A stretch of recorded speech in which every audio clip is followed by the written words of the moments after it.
अशी शपथ घेतो की मी मोबाईल वर येणारे लिंक्स यावर कधीही क्लिक करणार नाही।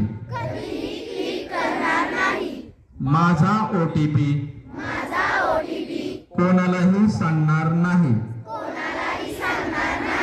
येणारे व्हिडिओ कॉल्स, नकली लोन ऍप्स यापासून सावध राहून माझ्या सर्व मित्र परिवाराला देखील यापासून परावृत्त करेन। मला अशी खात्री आहे की आज केलेली चांगली सुरुवात माझ्या आयुष्याला समृद्ध बनवेल। जय हिंद। धन्यवाद।